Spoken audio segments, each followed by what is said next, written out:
Son las 7:30 de la tarde, una hora menos en las Islas Canarias. Sean muy bienvenidos todos a la redacción abierta aquí en El Toro Televisión, donde ya estamos dispuestos para contarles, para opinarles, para enmarcarles, para situarles en las realidades que hay que conocer, tanto en España como fuera de España. Con dos premisas siempre, el rigor y la valentía, y con una idea general que tiene que prevalecer en cualquier medio de comunicación. Ya sé que muchos no lo hacen, pero es la libertad de todos los que pasan por aquí. No recibe ninguno de ellos consigna y desde luego tampoco se las compramos. En fin, hoy tenemos que empezar con una noticia muy importante. En los últimos días del mandato de Joe Biden, su administración, Antony Blinken, principalmente el secretario de Estado norteamericano, ha conseguido un éxito gracias a Qatar y gracias a Egipto, que es un acuerdo provisional. Todo está muy calentito porque hace pues apenas una hora que se ha producido un acuerdo de alto el fuego sobre Gaza. Ya saben que Israel decidió castigar a los palestinos en Gaza después de haber recibido un ataque brutal sobre sus colonos en la frontera que los israelíes tienen con Gaza. De aquello han pasado ya muchísimos meses, tantos como más de 18, ¿verdad? Y la cosa es que al final, gracias a las gestiones, insisto, de Qatar, de Egipto y a la buena fe de Estados Unidos, que ha tenido mucho que ver con que los israelíes aceptaran, se ha llegado a un acuerdo provisional de alto el fuego. ¿En qué consiste? En primer lugar, alto el fuego. En segundo lugar, entrada de ayuda humanitaria a las ciudades de los palestinos en Gaza, que tenían serias dificultades, y en tercer lugar un acuerdo mucho más difuso, que queda mucho fleco por concretar ahí, de liberar a los rehenes. Todavía quedan 30 y tantos rehenes israelíes que fueron secuestrados en aquellos días.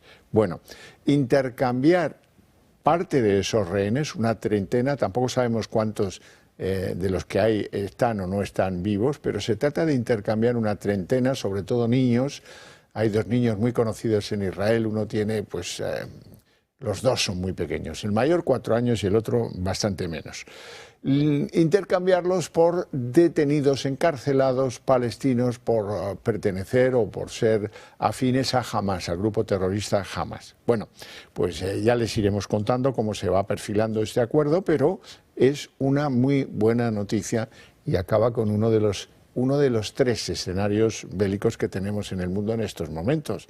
Ya veremos si este es el preludio de algo, pero se va Biden dejando este tema bastante cerradito y eso siempre es para aplaudirlo. Bueno, rincón para hablar de la salud también hoy con don Adolfo Albistur, que ya me acompaña aquí, de Mejorando tu Vida y de los famosos guantes Nanotec de las rodillas y de los cinturones, que consiguen milagros, me han contado. Bueno, yo le tengo que felicitar, lo primero de todo, porque fíjense ¿qué diploma trae hoy aquí? Nada más y nada menos que de la Real Academia Nacional de Medicina de España. A don Adolfo Albistur, pues un premio por la información, por la difusión o divulgación, como se quiera, de los asuntos de la salud que le dieron a usted. Ayer fue, ¿no? Ayer mismo en el acto inaugural de la Real Academia Nacional de Medicina de España, un sitio que invito a que vaya todo el mundo, que es maravilloso, en la calle Arrieta 12, justo al lado del Teatro Real.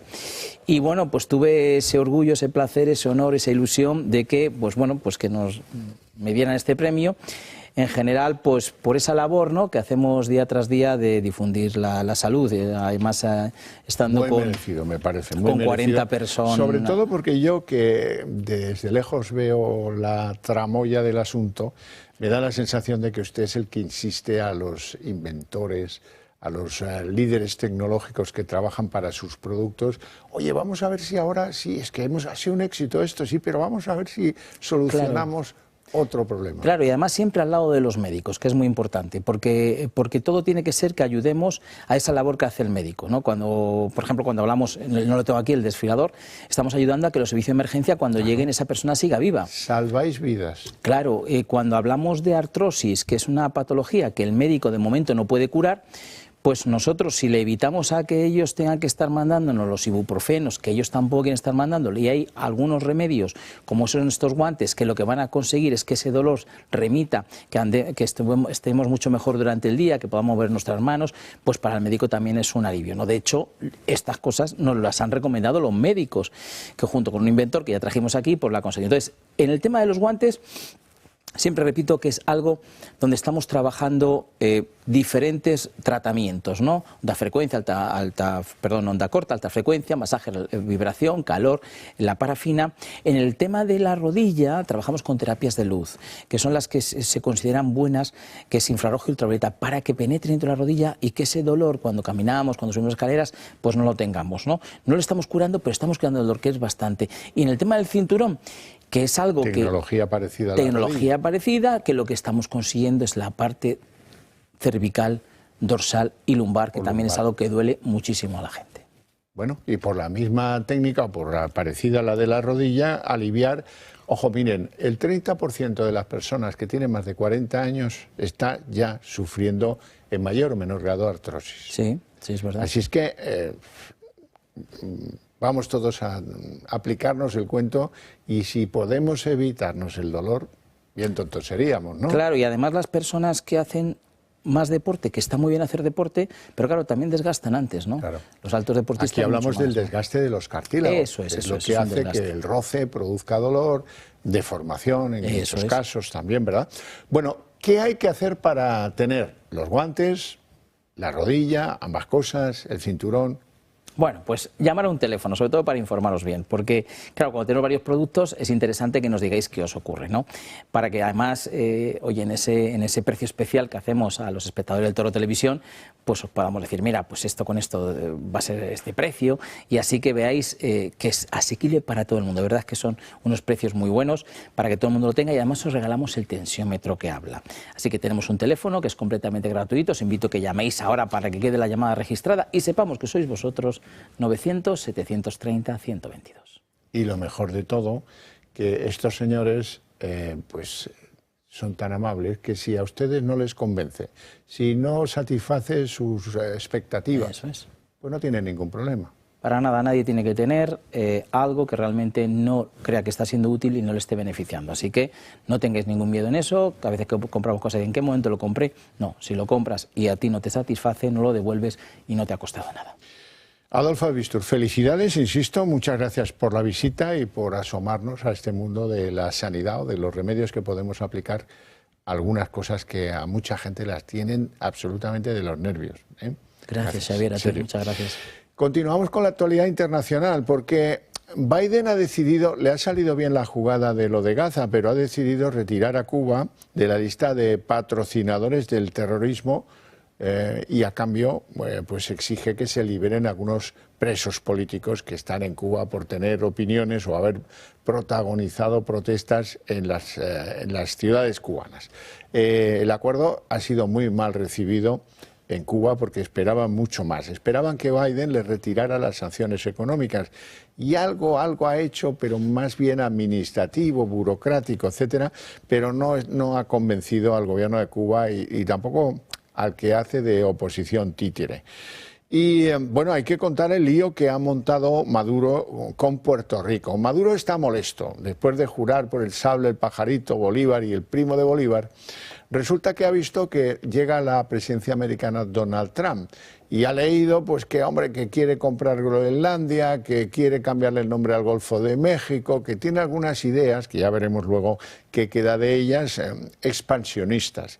Entonces Maduro ha decidido ser el libertador, imitando a Bolívar, y se ha acordado de que hay un estado de los Estados Unidos asociado, que es Puerto Rico. Y de repente dice Maduro que piensa liberar Puerto Rico, que piensa liberar del yugo americano a Puerto Rico, y que además lo piensa hacer con tropas brasileñas, que en fin ya es el disparate mayor, pues hasta el punto que la gobernadora de Puerto Rico ha pedido a la administración de Washington protección y ayuda, no sea que a Maduro, que presume de su pacto con Cuba y Nicaragua, se le ocurra formarla en la pacífica isla de Puerto Rico. Vamos a escuchar a Maduro cuando cuenta esto de invadir Puerto Rico con fuerzas brasileñas. Así como en el norte tienen una agenda de colonización, nosotros tenemos una agenda de liberación. Y la agenda nos la escribió Simón Bolívar. Está pendiente la libertad de Puerto Rico y la lograremos, Brennan, con las tropas de Brasil. Bueno, qué locura, ¿verdad? Hay que dar cuenta también del incendio en California, al norte de Los Ángeles hacia arriba, 4 focos muy importantes. Los vientos no permiten su extinción por ahora. 25 muertos, cientos de heridos, 3 pirómanos detenidos, como digo, porque se ha comprobado que han causado, si no todos, algunos de los fuegos. Un montón de actores y actrices de Hollywood con sus mansiones quemadas en diferentes lugares, principalmente en Malibú, pero bueno, pues eso, al fin y al cabo, los bienes materiales son lo de menos. Lo más importante son las vidas humanas y la sensación de miedo, de peligro, con 18.000 hectáreas quemadas, con una cifra parecida, 20.000 me parece que son las casas que han ardido, que se han perdido totalmente, y pues con 80.000 personas que todavía tienen que vivir fuera de sus domicilios porque el fuego amenaza su seguridad.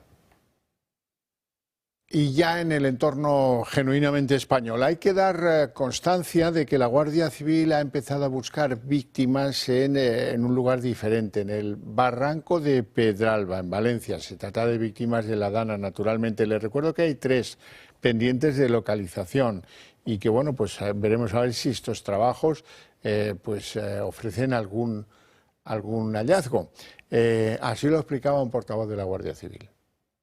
Estamos en un momento difícil porque nos quedan 3 desaparecidos y ponemos todos nuestros recursos a disposición para intentar encontrarlos.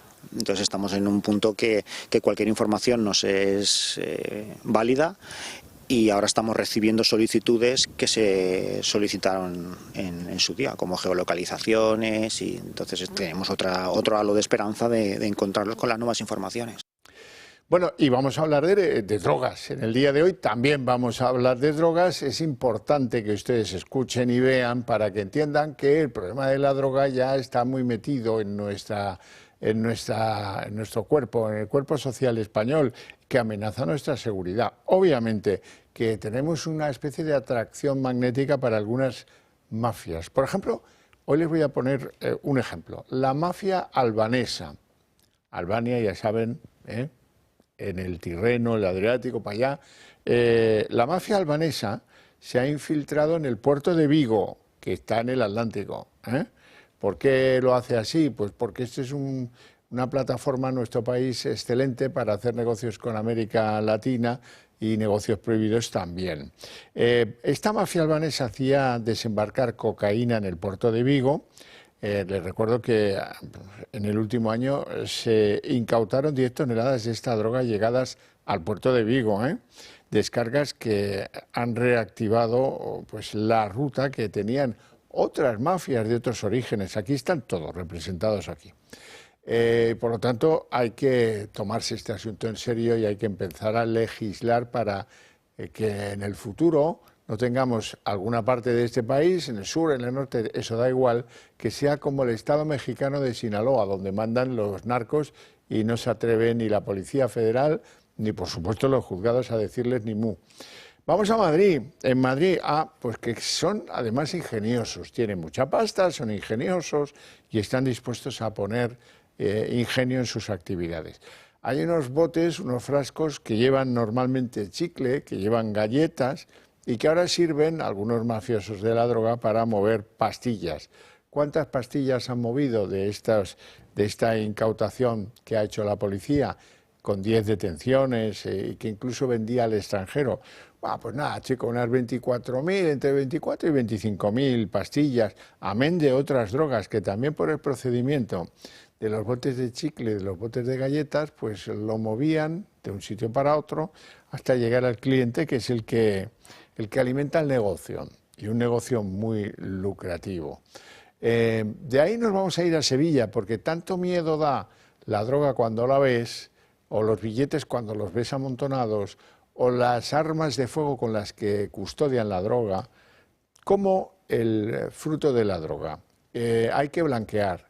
Es tanto lo que produce la droga en España que hay que blanquear, hay que comprar cosas, hay que montar empresas que tal. Nos vamos a Sevilla, donde van a ver cómo pues han desmantelado una estructura que había blanqueado 11 millones de euros a través de 22 operarios de la red. Entre ellos hay un empresario, 2 abogados, y que su trabajo era convertir el dinero en efectivo de la droga en propiedades, en inversiones, en sociedades, en fin, y en lo que haga falta, no hay ningún problema.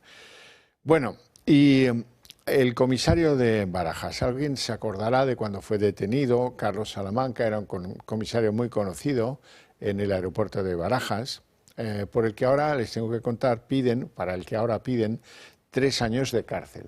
¿Por qué le piden 3 años de cárcel? Alguno no se acordará de los detalles, pero aquí estamos nosotros para recuperarle la memoria. Resulta que algunos amigos, algunos empresarios, gente de posibles, lo tenía pues a sueldo para proteger, para ayudar a sus clientes en el trámite siempre desagradable de las rutinas aeroportuarias, y en contraprestación al comisario le habían ofrecido alternativamente primero un Porsche Cayenne, luego otro Porsche Panamera, un par de relojes de lujo, 135.000 euros en efectivo, y hasta que lo pillaron, y cuando lo pillaron, pues entonces pues dejó de ser comisario de policía y ahora, como les digo, les piden 3 años de cárcel. O sea que la cosa es así. Y hay una nueva guerra abierta entre el gobierno de Pedro Sánchez y el gobierno autonómico de Madrid de Isabel Díaz Ayuso, y esta vez es a propósito de algo que suena a provocación, y es colocar en la Real Casa de Correos, sobre pretexto de la memoria histórica, etcétera, etcétera, una placa donde se recuerda que en tiempos de Franco allí se torturaba y allí perdieron la vida algunas personas. Bueno, esto pues se lo ha tomado Ayuso, se pueden imaginar, de la peor manera posible. La escuchamos. El intento de utilizar esta Real Casa de Correos con este fin espurio, sirviéndose de la llamada Ley de Memoria Democrática, que todos sabemos que es la ley pactada con el entorno de ETA para dinamitar la transición. Es un intento que recurriremos ante el Tribunal Constitucional y en todos los frentes posibles. Así que, por favor, que Sánchez no dimita, por favor, que no lo haga pronto, porque tenemos mucha tarea en este sentido y nos va a ir muy bien. También se trata de sembrar la discordia, la desconfianza y el guerracivilismo. Bueno, pues quiero hablar de todo esto con don Alfonso Serrano, que es secretario general del Partido Popular en Madrid. Muy buenas tardes y gracias por atendernos. ¿Qué tal? Muy buenas tardes. Vamos a ver, esto es una provocación, ¿entienden ustedes? Sí, es uno de esos. Supongo que estará dentro de esos 100 actos que, como motivo del franco jubileo que ha inaugurado este año Pedro Sánchez, para tratar de tapar sus cuitas y acabar con el recuerdo y la memoria de la transición, pues quiere impulsar, ¿no? Y no es algo como manchar y seguir dividiendo la sociedad, manchar lo que es la casa de todos los madrileños, un lugar de encuentro, como es la Puerta del Sol, dentro de lo que son sus fines y sus objetivos de puro sectarismo político, lamentablemente. ¿Conocen ustedes el contenido de lo que se quiere poner en una placa en el edificio Real Casa de Correos? Pues la verdad es que lo desconozco en estos momentos, cuál es el objetivo de la placa, pero evidentemente no va a ser una llamada al consenso y al recuerdo, ¿no? Ahí quiero recordar que hay una placa en recuerdo de las víctimas del 11M, una placa en recuerdo de todas las víctimas del terrorismo, y hay una placa en recuerdo de los valientes que lucharon en 1808, ¿no? Esas son las placas que hay en la Comunidad de Madrid, en ese edificio, un edificio que, como digo, que representa la unidad de todos los madrileños, y que esos años que ha estado con un uso en el que evidentemente por ahí pues se pasaron determinadas víctimas del franquismo detenidos, son la mínima parte de los años de historia que tiene ese edificio, ¿no? Y yo creo que una cosa es recordar, como dijéramos, algo de todos, y otra cosa es tratar de seguir abriendo heridas, que es lo que pretende hacer el gobierno. Claro, porque la coincidencia es que... El gobierno de Pedro Sánchez, ¿no? Pero como digo... No, yo le decía que la coincidencia es que el edificio fue Dirección General de Seguridad durante algunos años, pero antes fue muchas otras cosas. Antes ha sido muchas cosas y después ha sido, como decías tú, la casa de todos los... Creo que es del año 1700, el edificio del año 1700 que se dice pronto, ¿no? Pero es que da igual, es que el objetivo no es el que habla de esa famosa, como decía la presidenta, Ley de Memoria Histórica que está pactada con Bildu y que quiero recordar que lleva o que reconoce que no hay una democracia hasta el año 82, 83, ¿no? Pero es un ejemplo más de lo que está haciendo este gobierno, ¿no? Y no olvidemos una cosa, esta carrera, este agarrarse y aferrarse a Franco, a su memoria y a su recuerdo permanentemente, no es solo para tapar todos sus escándalos, que ya de por sí es grave. Porque hay que decirlo claramente, lo que pretenden no solo es tapar los escándalos de hoy del Partido Socialista, lo que pretenden es tapar lo que supuso esos años de la transición que llevaron a la Constitución. Hay que recordar, Javier, que Franco murió en la cama, no fue derrocado por ningún libertario valiente, ¿eh? Fidel Castro murió en la cama, Hugo Chávez murió en la cama. La diferencia es que en Venezuela y en Cuba sigue habiendo dictadura. La muerte del dictador no garantizó la libertad, tampoco aquí en España. Fueron valientes, gente responsable, gente del régimen y la oposición real, que no era el Partido Socialista, era el Partido Comunista, por cierto, los que decidieron abrir un proceso de encuentro, de consenso y de unir a las dos Españas y que se acabaran esas dos Españas. Lo que pretende Pedro Sánchez, precisamente con esto, es tapar esos años. Porque si ponemos en valor la muerte de Franco, ¿qué valor le vamos a dar al año 75, 76, 77? Todo lo que ocurrió ahí hasta que se promulgó la Constitución en diciembre del 78. Y eso es lo dramático, que lo que representa esa Constitución, que es la unidad, el consenso, es la antítesis de lo que representa Pedro Sánchez, que es la España de los muros, la España de la división y la España de la crispación, que es la que nos quiere imponer el presidente del gobierno. Pero, bueno, dice la presidenta que lo van a recurrir, que van a ir al Constitucional o donde sea para tratar de impedirlo, pero claro, ir al Constitucional en estos momentos me parece que es tiempo perdido. Hombre, como bien sabes, hay una serie de pasos que estás obligado a dar para poder luego ir a instancias superiores, ¿no? Y es cierto que, por desgracia, el Constitucional es una de esas instituciones manchada por el sanchismo, troceada y ocupada, ¿no? Con una serie de nombramientos que sabemos que pertenecen o que pertenecían al gobierno, el propio conde Pumpido, un exministro, etcétera, y que además que vemos que funcionan como si fueran unos delegados de Moncloa, ¿no? Y que cuando hay algún miembro del Constitucional que puede votar en contra y cambiar la mayoría de lo que puede ser los intereses del gobierno, lo que hacen es inhabilitarle para poder tomar decisiones, en ese caso, como hemos visto recientemente, ¿no? Pero bueno, nuestra obligación es recurrirlo, ir a todas las instancias y ya le digo que vamos a hacerlo, por supuesto. Esta situación se habría producido si no tuviéramos el caso del fiscal general del Estado sobre la mesa y dentro de eso, pues las tensiones que ha producido el presunto delito contra la pareja de Isabel Díaz Ayuso. Sí, efectivamente, es que cuanto más hablemos de esto, menos se habla de que estamos en un momento en el que el fiscal general está imputado en un auto que es de los más graves que hemos conocido en democracia y que vincula directamente las actuaciones de la Fiscalía General del Estado, que se dice pronto, en un caso de revelación de secretos y en el que se involucra a presidencia del gobierno. O sea, estamos hablando... decía la presidenta don Watergate, es un escándalo, o sea, es decir, al nivel de utilizar el terrorismo de Estado como hizo el gobierno del Partido Socialista con el GAL. Es tremendamente inaudito lo que estamos viviendo en estos momentos. Desde luego, y no se paran en barras, porque ya ha visto la pretensión que tienen sobre las acusaciones populares, sobre las acusaciones de los partidos políticos, sobre las llamadas denuncias en papel de prensa y sobre la pretensión de poder recurrir a un juez porque haya tenido alguna declaración que alguien pueda considerar política. Sí, yo no sé si esa ley es un ejemplo más de esa, o está dentro de los actos de homenaje al franco jubileo, porque no hay nada de mayor homenaje al franquismo que una ley que pretende cercenar la independencia judicial y la capacidad de presentar denuncias. Hay que recordar una cosa, un juez en España no puede actuar si no hay denuncia. Y hay determinadas denuncias en nuestro país, determinados delitos, solo puede hacer la Fiscalía o la acusación popular o particular. Si a la acusación particular le quitamos el derecho a presentarla, ¿a quién solo le queda ese derecho? A la Fiscalía. ¿Y de quién depende la Fiscalía? Efectivamente, de Pedro Sánchez.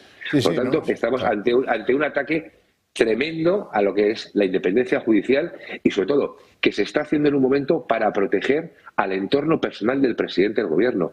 Es que siempre se habla de la retroactividad, de la no retroactividad de las leyes.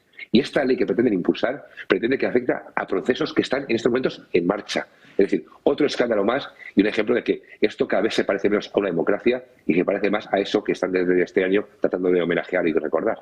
O sea que usted comparte el criterio de la presidenta Díaz Ayuso, según el cual la proposición del Partido Socialista a la Cámara es una amnistía anticipada, ¿no? O preventiva, preventiva. Es que sí, lo ha hecho Biden recientemente con su hijo y aquí el gobierno de España de Pedro Sánchez lo pretende hacer con la esposa y el hermano del presidente. Es decir, ante el caso que va cogiendo cada vez más volumen, un caso en el que evidentemente puede estar la mujer del presidente está imputada por 4 delitos y puede haber un quinto malversación, y ha visto toda España el mayor y más patético enchufe, como ha sido el del hermano de Pedro Sánchez, porque no hay más que ver esa declaración ante el juez para saber que se le está pagando, se le ha dado una plaza pública a alguien que no sabe ni a qué se dedica, ni dónde está su oficina, ni con quién trabaja, ni cuál es el nombre o las funciones que tiene esa oficina que él dirige, y la estamos pagando con dinero de todos los españoles, puesto que es una plaza pública. Y encima se ha ido a vivir a Portugal para tratar de pagar menos impuestos. Ese es el caso que se está investigando. Y lo que quiere Pedro Sánchez, como bien decía la presidenta, efectivamente, es que no se investigue ni a él ni a su entorno. Y como digo, eso de Estado de Derecho y de democracia tiene poco. Don Alfonso Serrano, secretario general del PP en Madrid, le agradezco mucho la participación en el programa y le deseo una feliz tarde. Un placer como siempre, Javier, y a vuestra disposición. Un saludo. Nos vamos a publicidad.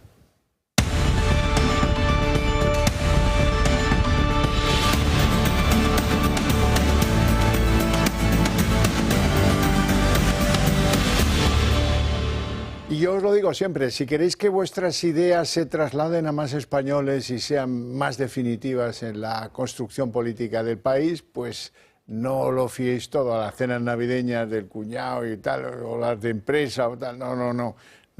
Mejor confiáis en nosotros, con que ya sabéis que nosotros compartimos buena parte de esas ideas que tenéis de cómo construir el país y, por supuesto, seremos pues más fuertes y podremos difundir esas ideas con mayor rapidez, con mayor eficacia. La rapidez es importante, que ya estamos aquí un poco de la cosa que llevamos a cuestas. Así es que la rapidez es la que yo imploro para que ustedes se hagan miembros del Club de Amigos del Toro Televisión y nos hagan crecer y podamos ser esa correa transmisora de ciertos pensamientos. Además, en el club me han pedido que os invite a conocer la historia del ferrocarril con una visita guiada al Museo del Ferrocarril, que tendrá lugar el próximo miércoles, día 29 de enero, a eso de las 11 de la mañana. Ahí, entre vagones, antiguas locomotoras, trozos de trenes que han sido parte de la historia del ferrocarril en España y de muchos otros objetos que han dado vida a este medio de transporte que fue y es trascendental y que tuvo mucho que ver con la configuración de las Españas industriales, de las Españas agrarias, de todas las Españas. Luego vino el coche, le intentó arrebatar cierto papel y ahora vuelve a tener un papel predominante en forma de trenes de velocidad, etcétera. Bueno, son las 8:01, momento en el que abrimos la mesa de análisis político y lo primero, lo que me toca es presentar a nuestros invitados hoy. Doña Ana Cuartero, muy buenas, bienvenida. Muy buenas tardes. No la veía usted desde hace años. Uy, desde hace años estaba ya, la verdad es que os he echado de menos. Diputada de Vox en la Asamblea de Madrid, pero que me tiene, como ven, nos tiene abandonados. Don Manuel Pino, usted no falta a las citas. La gente de Córdoba es muy seria con las citas. Muy cumplidores. Eminente jurista y vicepresidente del Club Liberal Español. Muy buenas tardes y bienvenido también. Buenas tardes, Javier. Vamos a empezar con unos datos que a mí me han sugerido muchas cosas. Algo está empezando a cambiar. Incluso con los que nos gobiernan, con Marlaska. Resulta que Interior ha publicado unos datos, una especie de balance sobre la seguridad en España. Lo primero que nos dice ese balance es los 10 peores lugares en términos de seguridad. Curiosamente, buena parte de ellos están en Cataluña. También nos cuenta ese balance cómo están las cárceles en términos de extranjeros y nacionales y cuál es la nacionalidad más presente en las cárceles, la marroquí. Nos lo cuentan los compañeros de Dando Caña. Cataluña ha batido un nuevo récord, pero no precisamente para bien. Las 10 ciudades españolas con peores datos de robos con violencia e intimidación están en Cataluña. De acuerdo con el índice de criminalidad del Ministerio del Interior, Barcelona se sitúa a la cabeza en este tipo de delitos. Los datos de la ciudad condal son 6 veces peores que la media nacional. Mientras que en el resto de España se cometen casi 135 robos con violencia e intimidación por cada 100.000 habitantes, en Barcelona tienen una tasa de casi 824 por cada 100.000. La siguiente ciudad en esta lista es Hospitalet de Llobregat, con un índice de delitos de robos de más de 696 por cada 100.000 habitantes. Le sigue Sant Adrià de Besós con 617 robos con violencia por cada 100.000. En esta preocupante lista también se encuentran Badalona, Sitges, Mataró, El Vendrell, Cornellà de Llobregat y Esplugues de Llobregat. También Santa Coloma de Gramenet. Unos datos bastante preocupantes que colocan a Cataluña como la comunidad más insegura de toda España. Además, también en nuestro país, en total, se contabilizan 13.944 presos distribuidos por todo el territorio nacional. En esta cifra no se suman los centros penitenciarios ni de Cataluña ni tampoco del País Vasco, porque tienen transferidas estas competencias. ¿Pero de dónde proceden? Ya les adelantamos que no son solo españoles. De hecho, en las cárceles de nuestro país hay hasta 129 países distintos como lugares de procedencia de los reclusos extranjeros. Los presos extranjeros con mayor representación son procedentes de Marruecos, con más de 3.800 internos. Esto supone el 27,55% del total, o lo que es lo mismo, 1 de cada 4. Le sigue Colombia, con más de 1.500 reclusos. También están presentes presos de Rumanía, con más de 1.100, y de Argelia, con más de 1.000. Entre todas ellas sumarían más del 53% del total. Por comunidades es Madrid la que tiene una mayor presencia de reclusos extranjeros, seguida por Andalucía, la Comunidad Valenciana y Castilla y León. Y añadir un dato, resulta que datos del interior, de Marlaska, ya reconocen que las agresiones sexuales de las llamadas manadas y todo esto, pues casi el 50% son extranjeros. Y lo dice Interior, insisto, resulta que el 43% son extranjeros. Bueno, pues algo está cambiando. Algo está cambiando y la verdad es que no nos podemos alegrar de estos datos, evidentemente no nos podemos alegrar, pero desde Vox venimos denunciando que es fundamental conocer los datos reales para poder hacer políticas eficaces y venimos reclamando mucho tiempo que se den todos estos datos. Solo desde el momento en el que todos estos datos se empiezan a conocer se pueden hacer políticas reales y cobra mayor importancia la política de fronteras, de control de fronteras y de control de la inmigración ilegal, porque además de ser extranjeros habría que preguntarse cuántos de ellos han entrado ilegalmente en España, porque lo hemos hablado muchas veces, los comportamientos ilegales suelen venir muchos juntos, no solo uno, y aquellas personas que entran de forma legal en un país no suelen ser los que después perpetran delitos, sino que los que perpetran delitos suelen ya cometer el primero entrando ilegalmente, incluso siendo expulsados por países como Marruecos y animados a cruzar esas fronteras para quitárselos de encima.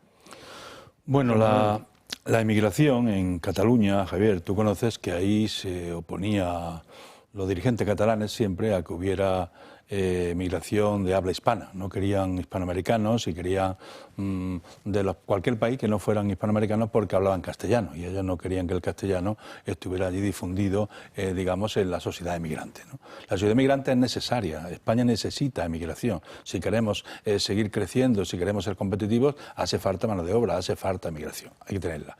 Ahora, esa migración tiene que venir unida al contrato de trabajo y a la legalidad. Lo que no puede ser es que haya una afluencia. Y al orden. bueno, al imperio de la ley todos, y con leyes persuasivas de que no se repitan ciertos delitos, ¿no? Entonces tiene que haber unas leyes que lo ataquen a eso. Primero un control de entrada con políticas de exterior consensuadas de inmigración, pero no aquí que cada día tenemos unas políticas de interés partidista. No tiene que haber unas políticas consensuadas de inmigración para España, serias y que duren en el tiempo, no cambiándolas de un día para otro. Tiene que venir unido al contrato y arreglar los problemas desde el origen de la migración, porque la migración es necesaria, hay que formarla y hay que integrarla en nuestra Constitución, en nuestras costumbres como ciudadanos activos que vengan a aportar, porque la necesitamos, esa migración. En la tercera edad, si no es por la migración en Madrid, no está atendida. A los domicilios, si no es por la migración en Madrid, están desatendidos. Si ves ahí, digamos, el número de personas que se dedican a determinados sectores, que si no son más inmigrantes, en la construcción también pasa. No tenemos población para esto, pero tiene que haber un orden. Culpa de lo que está pasando, por eso Cataluña también, por lo menos ha contribuido a que haya culpa, Javier, porque en Cataluña, primero, ha habido muchas políticas permisivas. Buenismo. Ha habido un buenismo, desde el ayuntamiento, de tal buenismo que podían ocupar casas, que no se pueden echar, que no sé qué, que los delitos, y luego los que han cometido delitos en todos estos movimientos independentistas, secesionistas de odio a España, acaban indultados y acaban todos amnistiados, ¿no? Entonces ha habido mucha permisividad y luego se ha devaluado el control de la policía, dejando todo en manos de los mozos. No quieren policía, no quieren guardia civil, queremos solamente mozos, pero los mozos cuando tienen que estar se les escapan los delitos y por eso los indicadores del propio ministerio ponen en una mayoría por número de habitantes de delitos a la comunidad autónoma catalana, ¿no? Bueno, vamos a entrar en materia, después de los datos de Interior sobre la inmigración, con el fiscal general del Estado, Álvaro García Ortiz. Hoy es noticia por muchas cosas. Primera, porque ha asomado el morrillo en la actualidad y se ha ido al curso que tienen que hacer los fiscales para serlo, a contarles que, hombre, es que la fiscalía es noticia.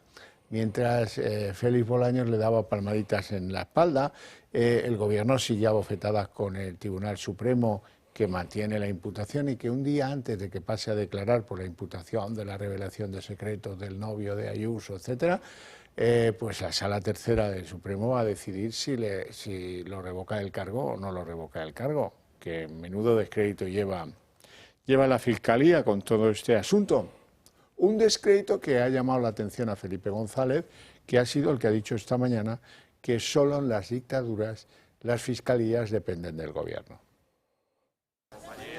Tranquilo, dice García Ortiz, que afronta su citación en el Supremo. En el gobierno siguen creyendo que el auto, mediante el cual el juez le imputa, no es sólido. Lo dice el titular de Justicia, Félix Bolaños. Yo querría preguntar que en qué se fundamenta, en qué se sustenta alguna de las afirmaciones de ese auto. No existe ninguna base probatoria, ninguna prueba, ninguna evidencia. Y también Marlaska. ¿Qué secreto supuestamente ha revelado el fiscal general del Estado? Que nadie pone en duda, es fiscal general del Estado. Ambos insisten en que ninguno de los delitos de los cuales se le acusa, como lo es el de revelación de secretos, ha sido probado. Moncloa sigue brindando su apoyo cerrado al fiscal general del Estado, que debe comparecer el próximo 29 de enero para aclarar su papel en la filtración de los datos de la pareja de la presidenta Ayuso. Un día después, el Supremo debe decidir sobre su renovación al frente del Ministerio Público. La de hoy ha sido su primera aparición pública tras conocerse que está imputado.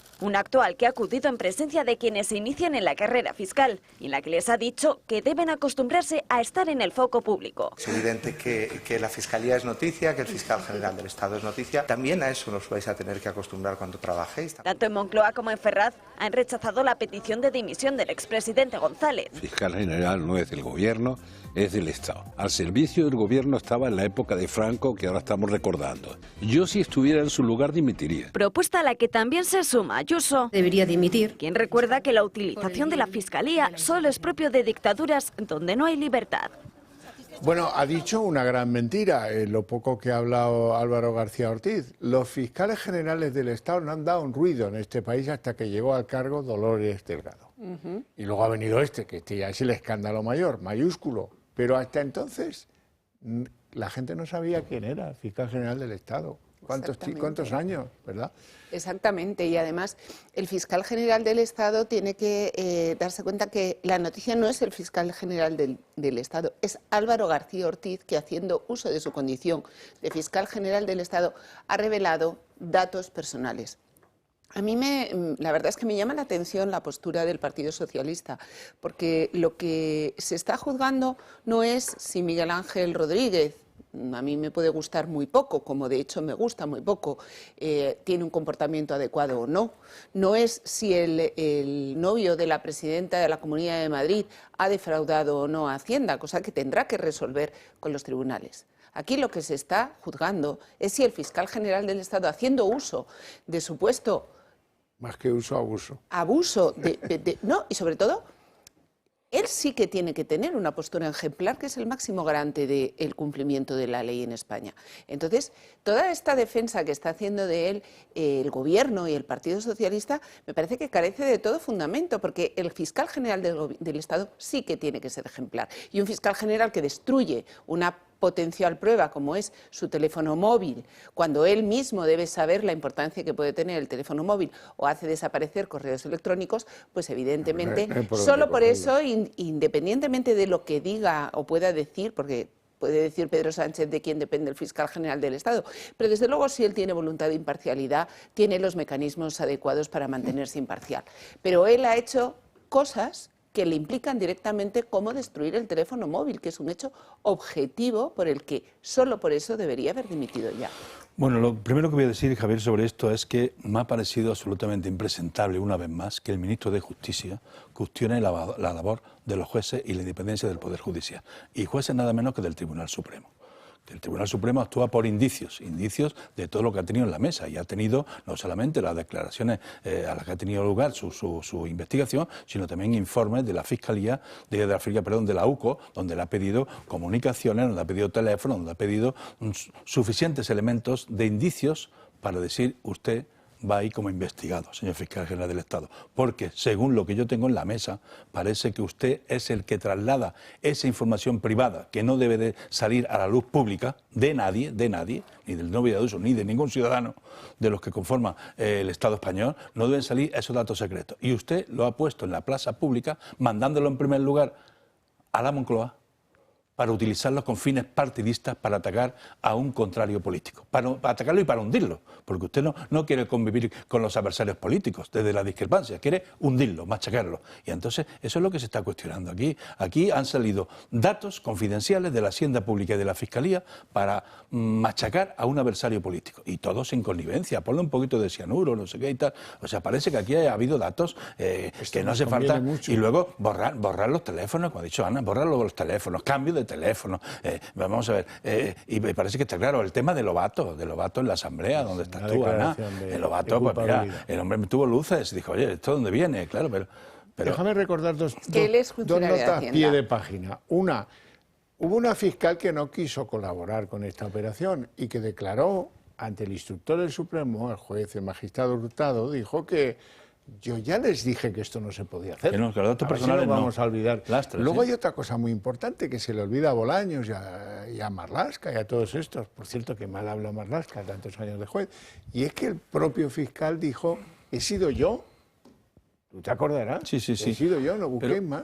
Pero Javier, no pueden admitir ellos, si dimite el fiscal, que está cuestionado y que el Supremo ya les llamó la atención cuando le dijo que había habido desviación de poder en el nombramiento de su antecesora, la exministra y fiscal general Dolores Delgado, le dijo que usted ha tenido una desviación de poder para nombrar sin méritos a esta persona fiscal de sala. Me parece que era de lo militar en aquel momento. Y le llamó la atención el Supremo. Y ahora va a cuestionarse su nombramiento o no, que se va a pronunciar en estos días, si fue correcto o no fue correcto. Pero fíjate, no pueden admitir ni se puede ir, porque entonces deja el problema en la Moncloa. Si dimitiera, el problema se traslada a la Moncloa. Han unido su futuro. Porque claro, en la Moncloa, ¿quién le manda eso a Lobato? La jefa de gabinete del jefe de gabinete de la presidencia del gobierno. Pilar Sánchez Acera. Nada más Pilar y nada Sánchez menos. Acera, que a la que hemos visto, es compañera nuestra, a la que hemos visto pasearse cada vez que intentaban meter a Lobato en vereda. No dejemos de recordar que es que además Lobato es técnico de la Administración del Estado precisamente en Hacienda. Es decir, cuando le fueron con este correo es algo en lo que él conoce técnicamente y que sabe que eso, algo sabe que no se puede hacer. Pero quería comentaros yo una pequeña cosa. Fijaros lo precisos que han sido los datos, en este caso suministrados por Hacienda, y sin embargo, como ayer veíamos protestar a la juez que lleva el caso Azagra, de que los datos que le había remitido Hacienda sobre la tributación de David Azagra venían sin firmar.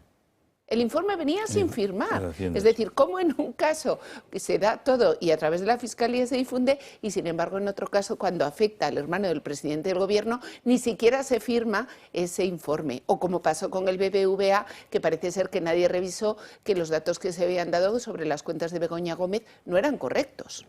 Bueno, como veo que estáis ansiosos por hablar de los mensajes borrados. ¿Borrar mensajes? Yo no sé. Qué pasión esto de borrar. Mira, yo no los borro nunca, pero bueno, algunos sí. Los mensajes del hermano de David Azagra, resulta que pues los han estado investigando, informe de la UCO, y dice que, oiga, que aquí hay una barbaridad de mensajes borrados que no se comprende la cosa. Y por cierto, también hay quien dice que le subieron 3.000 euros el sueldo porque no le llegaba al hermano Azagra, a David Azagra. Vamos a verlo. La UCO ha detectado un borrado masivo de mensajes en el correo electrónico del hermano de Sánchez. El borrado se extiende durante 37 meses y, según los agentes, se produjo antes de que la UCO registrara la Diputación de Badajoz. David Azagra firmó su contrato en julio de 2017. Ese mes solo envió 7 correos y no recibió ninguno. El resto del año tampoco recibió correos, algo que los agentes consideran totalmente falso. Por lo tanto, desde la Diputación se han borrado todos los correos enviados por David Sánchez en 2017. Lo mismo ocurre en 2018. Ese año, según el informe de la UCO, Azagra envía 650 correos, pero solo recibe 16 en los meses de abril y julio. Por lo tanto, hay 10 meses en los que Azagra no recibe ningún mensaje o alguien los ha borrado. En 2019 ocurre lo mismo. Hay 8 meses en los que Azagra no tiene ningún mensaje en su bandeja de entrada, por lo que los agentes sospechan que los mensajes recibidos fueron borrados. En total, son 3 años en los que parte de las comunicaciones de David Azagra han desaparecido. En 2020, el hermano de Sánchez se cogió una excedencia desde el 1 de octubre que duró hasta el 30 de septiembre de 2021. Al regresar de la excedencia, su actividad no mejoró mucho. Solo envió 4 correos en lo que quedaba de 2021. Y en 2022, Azagra estuvo de baja por paternidad entre los meses de abril y agosto. La recepción de mensajes volvió a la normalidad entre 2023 y 2024, por lo que los agentes creen que los mensajes borrados, nada más entrar a la Diputación, podían contener información crucial sobre la plaza que ocupa David Azagra en estos momentos. El hermano de Sánchez comenzó su andadura en la Diputación pacense siendo el coordinador de los conservatorios de Badajoz, pero con el tiempo se convirtió en el jefe de la Oficina de Artes Escénicas. Un ascenso que vino acompañado de un aumento salarial. Pasó de cobrar 45.389 euros a ganar 55.760 euros anuales. Un sueldo muy superior a lo que cobraban el resto de jefes de la Diputación. Pero esto es tocar la trompeta, Pino.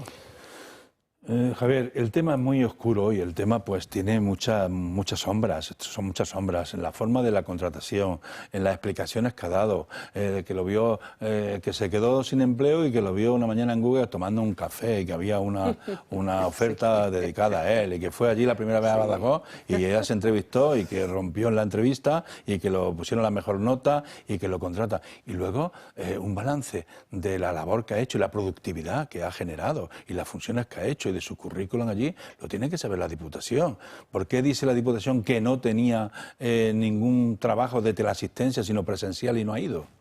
Pues algo ha pasado ahí, ¿no? Porque si el señor tenía un trabajo presencial, tenía que tener un sitio. Si le pregunta al juez y no sabe dónde está la oficina, no sabe dónde está su puesto, no sabe qué personal tiene a su cargo, no sabe lo que es la oficina de artes escénicas que él dirige o por la que le han subido el sueldo. O sea que hay muchas cosas oscuras y luego ya, para ponerle la guinda, el colmo de su residencia fiscal en Hervas, en ese informe que ha dicho Ana, que no firman ni los inspectores. ¿Por qué? Porque hay que tributar donde tengas la mayoría de ingresos. Y la mayoría de ingresos la tenía la Diputación. Claro, y parece ser que incluso han dicho que como él había comprado una casa en Elvas, que entonces podía tributar en Portugal, cosa que es, bueno, pues nada más o menos pintoresca, ¿no?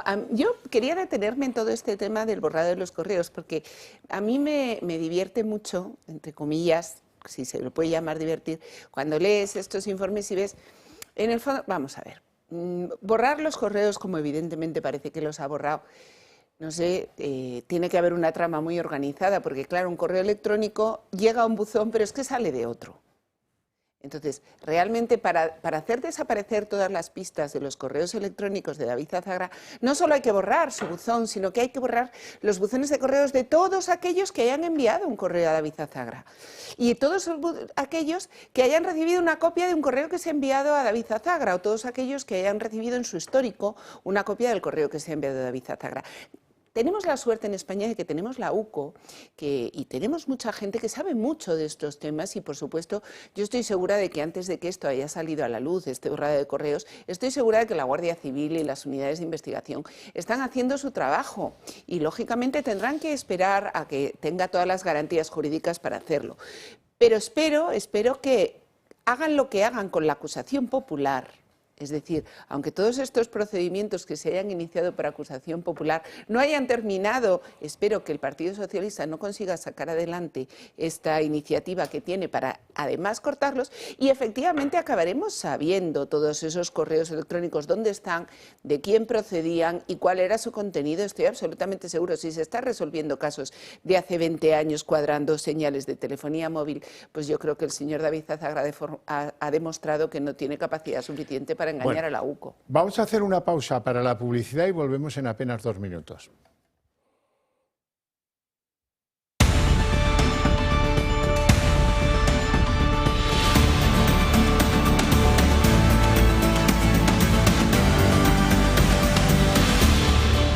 Bueno, como os decía ayer, es difícil seguirlos a todos, porque esto es la delantera del Mangancia Fútbol Club.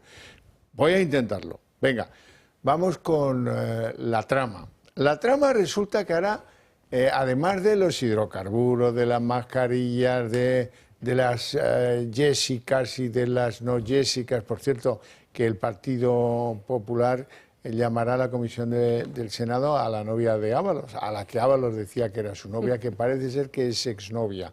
Llaman a la exnovia Jessica y a la actual. Con un puntito también de mala leche por parte del Partido Popular. La anterior ya saben que es por el rollo de que la colocaron en 2 empresas del Ministerio de Transportes, que Aldama le pagó 88.000 euros en el alquiler del piso, y a la de ahora, ¿por qué la llaman? Se preguntarán ustedes. Pues la llaman casi por lo mismo, porque la han colocado en una empresa de Renfe. Mal. Bien, los pisos. Resulta que la trama... Algunos de los terminales de la trama, de los constructores que recibían autovías para construir del Ministerio de Fomento entonces, bueno, pues también recibían algunos encargos muy interesantes de alcaldías socialistas, como es el caso de Leganés. 108 viviendas a una empresa que se las llevó por la cara, siempre estará ese principio ahí, las razones subjetivas del concurso.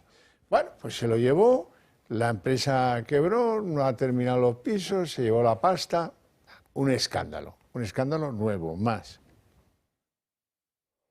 Una adjudicación que concedió el PSOE de Leganés está presuntamente vinculada a la trama Koldo.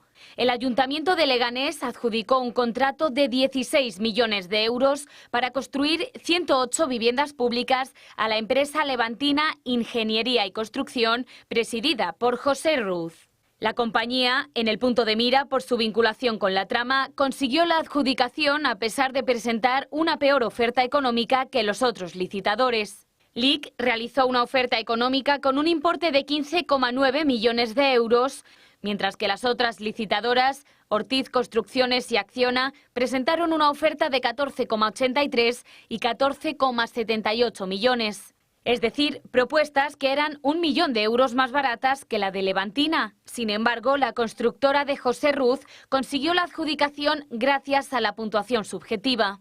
En el momento de concederse dicha adjudicación, era el socialista Santiago Llorente el que se encontraba al frente del consistorio. Sin embargo, tras las elecciones municipales que se celebraron en mayo del 2023, el Ayuntamiento de Leganés pasó a manos del Partido Popular. Meses después, a finales de año, la constructora de José Ruz abandonó la obra por entrar en preconcurso de acreedores, dejando una gran deuda a sus proveedores. Casualmente, Koldo García se reunió en varias ocasiones con el que fuera alcalde de Leganés. Sin embargo, Santiago Llorente niega haber hablado o haberse reunido en algún momento con el exasesor de José Luis Ábalos. Pero lo cierto es que el contrato de su consistorio con la constructora de José Ruz nos recuerda a otro contrato amañado, según detalla Víctor de Aldama, en el Ministerio de Transportes por 70 millones de euros en obras de la A12.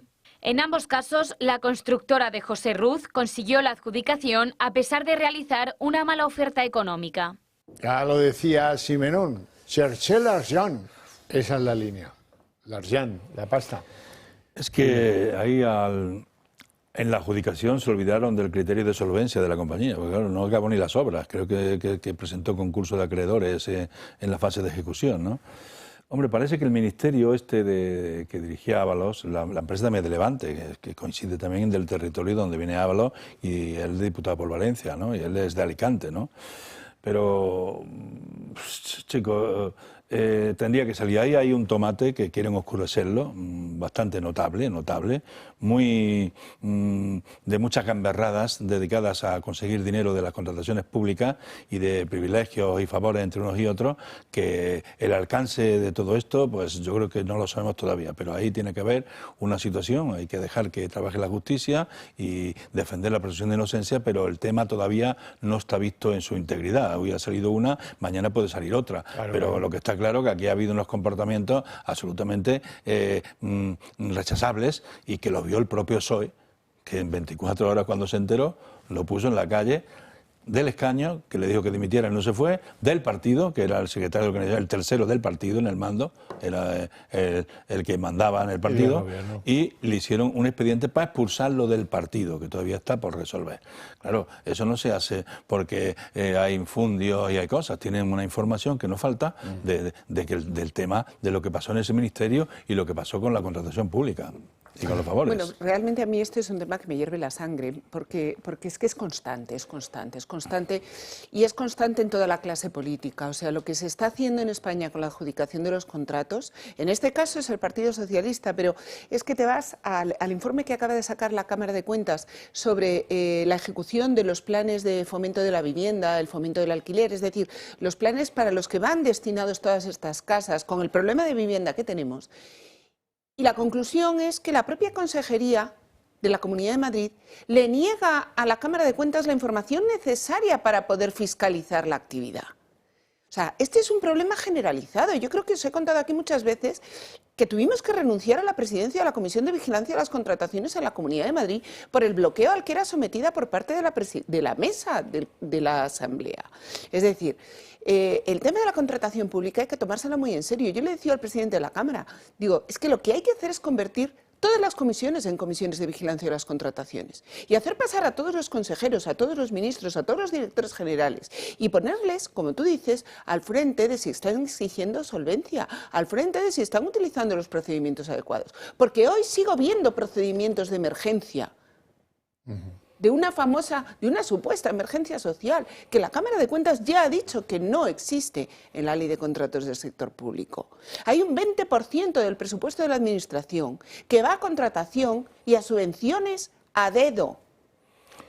Entonces, este es un gran problema que tenemos en España y con el que hay que ponerse muy en serio, porque afecta a todos los gobiernos de uno y otro. El Partido Popular puso en marcha la ley de transparencia cuando estaba Soraya. Bueno, y en Madrid la acaba de eliminar. Entonces, la ley de transparencia no quieren que funcione, no quieren que funcione. La contratación pública tiene que ser transparente. Y todas estas corruptelas en la contratación, que han enriquecido a muchísima gente en este país, los que han salido y los que están por salir, o no van a salir nunca.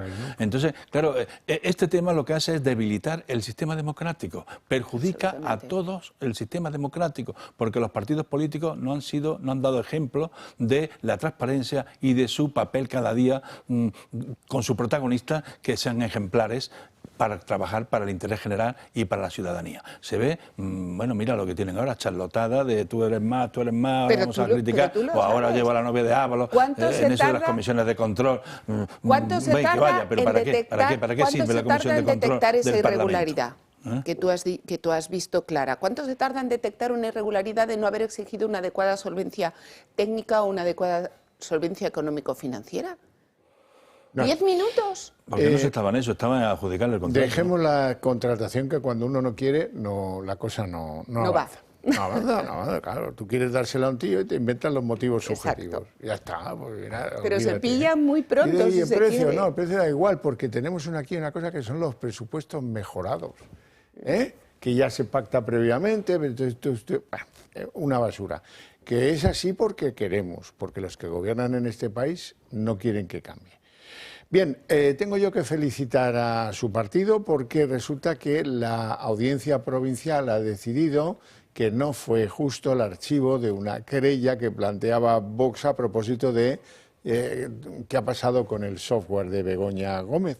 Se recurrió la sentencia que ordenaba el archivo y ahora pues la Audiencia Provincial ha decidido, mándesela al juez Peinado a ver qué decide él, si le interesa por algo incorporarla a la causa o no, pero en cualquier caso pues sepan que el asunto, tenían ustedes razón según la Audiencia Provincial, y el asunto vuelve a estar en el linde judicial, aunque lo del software ha avanzado también mucho con Peinado hasta ahora, sin necesidad de esta querella.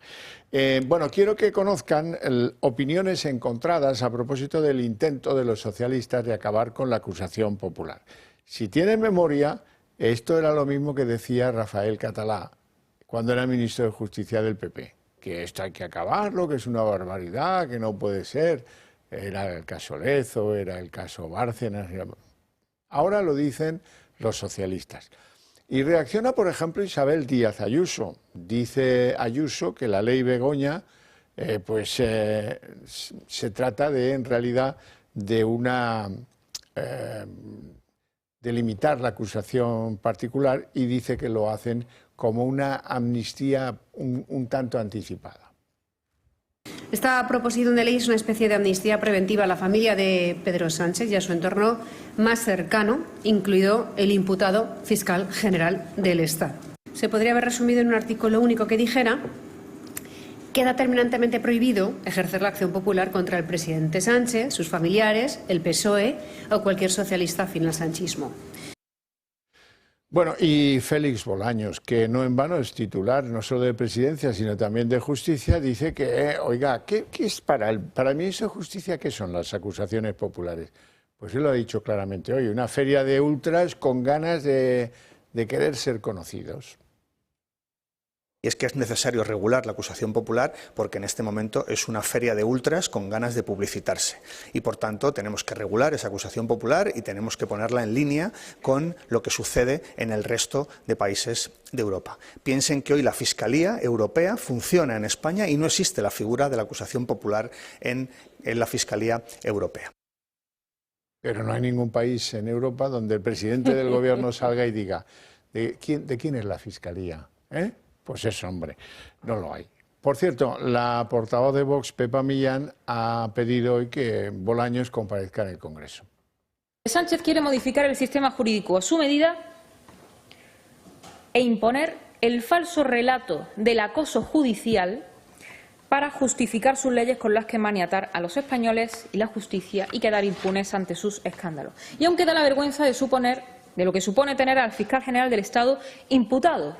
Que el auto de un juez señale a la presidencia del Gobierno en el uso de los mecanismos del Estado para su propio beneficio y que aquí no haya una sola dimisión es un escándalo sin precedentes.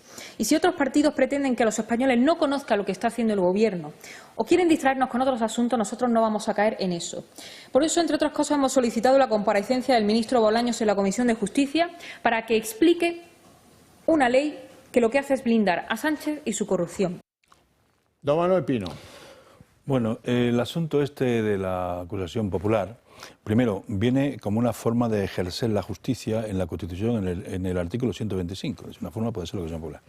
Yo entiendo que puede haber un debate sano, participativo de todos los partidos, y decir, oye, vamos a ver qué pasa con la acusación popular, vamos a examinarla, a ver si hay que corregir algo, hay que quitar algo, han pasado estas cosas, pero lo que no tiene un pase ni presentación alguna es que en una situación de dificultad del presidente y su familia, en este momento, haga una ley para acabar con la acusación popular con carácter retroactivo. Claro que eso en penal es una decisión singular. Y además, Javier, lo presente como proposición de ley. Ahí está. No como proyecto de ley.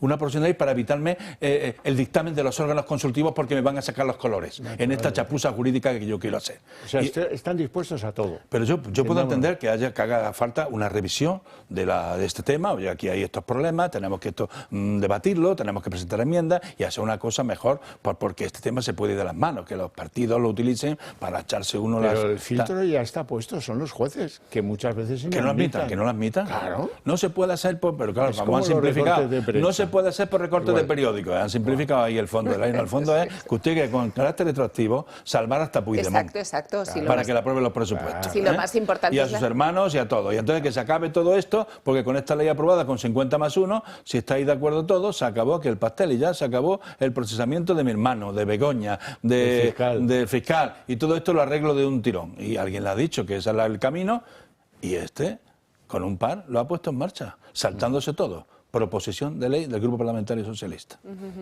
Desde luego aquí es muy importante porque la degradación también de las instituciones parlamentarias es tal que desgraciadamente es que el Partido Socialista no hace más que utilizar un recurso que utilizan todos los partidos políticos con las proposiciones de ley. Esta es la tragedia, es decir, un partido que está en el gobierno debería restringir mucho sus proposiciones de ley, porque está en el gobierno y puede presentar proyectos de ley. Y por tanto, la garantía que tiene que dar y los medios que tiene le permiten estudiar un tema y no tener que romper, digamos, esa barrera con algo que puede ser imperfecto porque no se tengan los medios suficientes. Y por eso existe el proyecto de ley, existe la proposición de ley. Cualquier partido en el gobierno debería avergonzarse de presentar una proposición de ley para eludir todos esos controles. Pero como tú muy bien dices, lo más importante está en esa disposición transitoria, porque tras un largo debate, en un momento que políticamente sea defendible tener ese debate, que efectivamente no es cuando eso te afecta personalmente a ti, a tu mujer, a tu hermano, al fiscal general y a varios ministros, efectivamente es un debate que se podría tener, y no tanto legal, sino como reglamentario, es decir, qué condiciones tiene que reunir una acusación popular quizá para poder salir adelante, pero no la figura de la acusación popular. Pero lo que está claro es que aquí, el otro día hablábamos, se empeñan en decir que en España la monarquía parlamentaria está en peligro por la parte de la monarquía. Yo les digo, no, está en peligro, pero por parte de una democracia parlamentaria en la que podamos elegir al presidente del gobierno, porque desde luego a este paso no sé si llegaremos a ver otras elecciones democráticas. El poder legislativo nuestro, en la etapa de Sánchez, legisla mayoritariamente por decretos, leyes de urgente necesidad, que luego valida con el 50+1. Esa es su forma de legislar. No quiere participación política de los grupos minoritarios, no quiere participación de la oposición. Un decreto ley y luego a validar los 50+1, ya está, orden y mando. Pero ahí tenemos que coger todos y decir, no, es que esto se tiene que acabar, gobierne quien gobierne, esto de gobernar por decreto ley, porque nosotros nos hemos opuesto en la Comunidad de Madrid a que en el tiempo que condicionamos el gobierno, a que en la Comunidad de Madrid se pueda gobernar por decreto. Porque lo querían sacar adelante. A la Comunidad de Madrid quería yo llegar, porque no crean ustedes que la cosa no se ha complicado soberanamente en la relación entre el gobierno de Sánchez y el gobierno de Isabel Díaz Ayuso.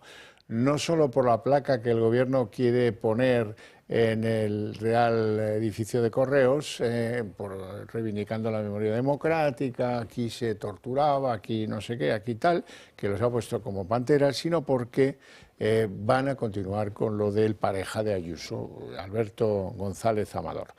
La Fiscalía, que ha recibido nuevos encargos y está frenéticamente entregada a esto, quiere que le tomen declaración ya, casi que como que lo exige a la juez, que le tiene que tomar declaración. Siendo que en el juzgado la opinión era que hasta que eso no lo viera la audiencia provincial, pues que, en fin, que mejor esperar, ¿no? Y para ellos no. Y ya empiezan a decir desde la Fiscalía que de lo que se trata es de aclarar pagos del empresario pareja de Ayuso a directivos de la Quirón, del grupo de hospitales Quirón, ¿verdad? O sea que no crean que esto va para abajo, sino que va y mucho desbocado a una confrontación bestial entre pues los ministros del gobierno y Ayuso y su jefe de gabinete. Por cierto, también ayer noticia con esas tan chuscas alusiones a los whiskies de marca. Es una cosa de Óscar López, que es un fenómeno del mal gusto. Bueno, lo cierto y verdad es que el mal rollo entre Ayuso y Pedro Sánchez y su gobierno es una constante de los últimos años. Recuerden la pandemia e incluso pueden recordar cosas anteriores a la pandemia.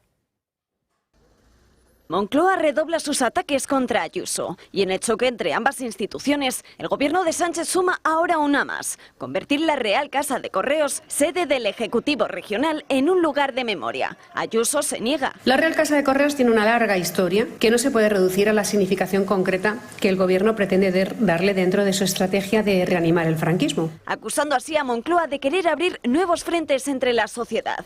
Las guerras del presidente Sánchez contra Isabel Díaz Ayuso, sin embargo, son una constante que se repite desde que ella revalidara su cargo en 2021. España estaba en plena pandemia. Nos intentaron obligar a cerrar la hostelería, los comercios. Nos exigieron un estado de alarma a la carta. Y yo le dije al presidente del gobierno: no pienso cerrar Madrid. Y múltiples fueron los intentos del gobierno central por querer cerrar Madrid. Las acusaciones de Sánchez sobre su hermano también en este periodo no han cesado, y menos aún cuando la propia Fiscalía Europea instó al archivo del caso. Las palabras de Sánchez en su contra desde la tribuna del Congreso provocaron una reacción. Pero yo para mis adentros, sí, lo dije, me gusta la fruta. Y palabras que fueron empleadas incluso como lema en su defensa. Ayuso ha insistido en combatir cada uno de los golpes que le propinen desde Moncloa, aunque eso suponga para ella un desgaste. Ella ha respondido en varias ocasiones a Sánchez, por ejemplo, negándose a encuentros bilaterales.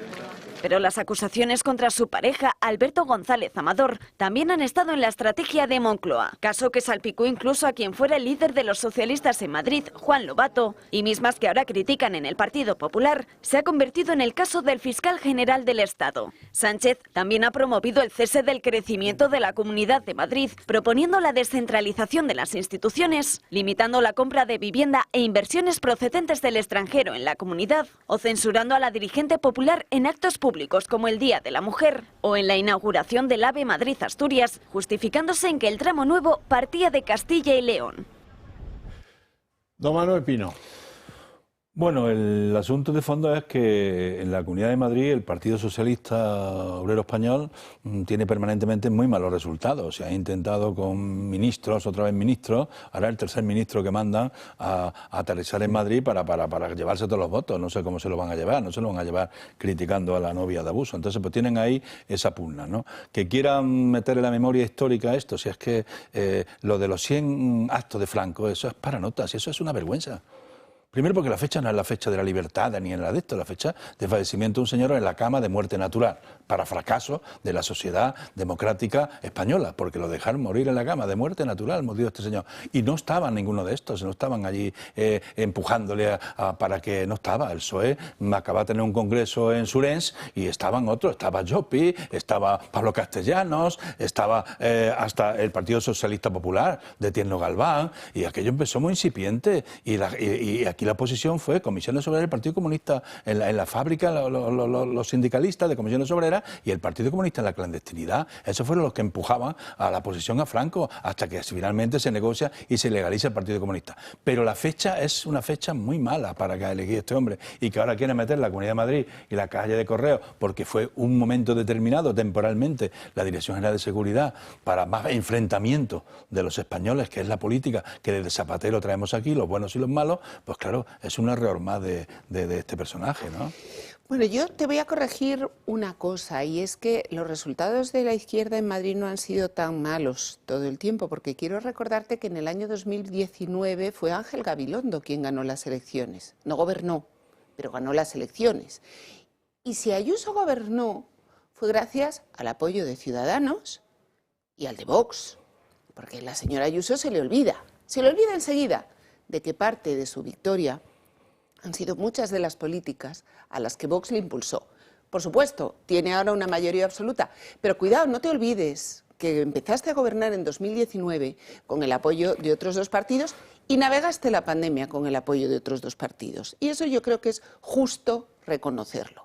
Y que la señora Ayuso solo consiguió aprobar un presupuesto en las 2 primeras legislaturas gracias al apoyo de Vox. Por tanto, yo creo que hay que ser un poco humilde también en política y no estar tan endiosado.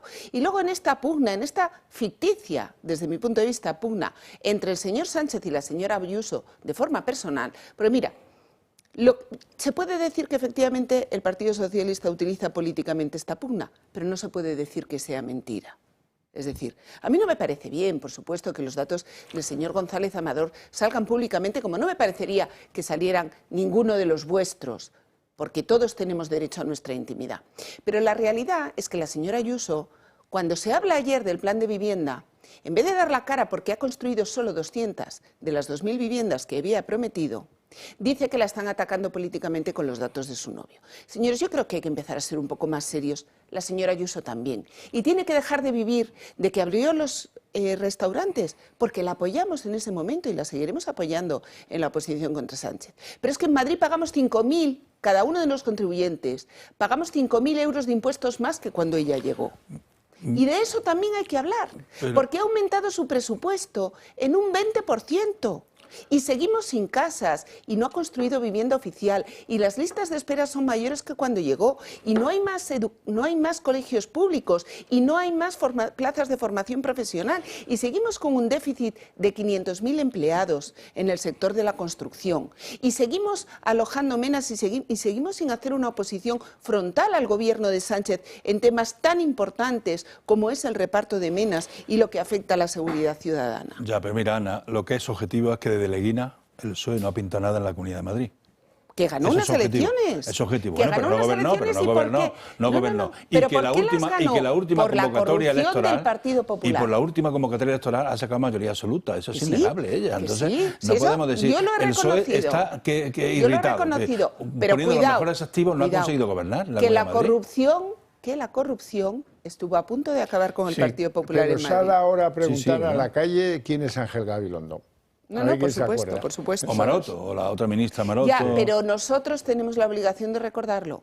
Sí, bueno, nosotros tenemos la obligación de recordarlo. Y yo tengo la obligación de contarles a ustedes que han apartado al magistrado conservador Macías a instancias de la Fiscalía del tribunal que acabará en el Constitucional sentenciando a favor, obviamente, la amnistía.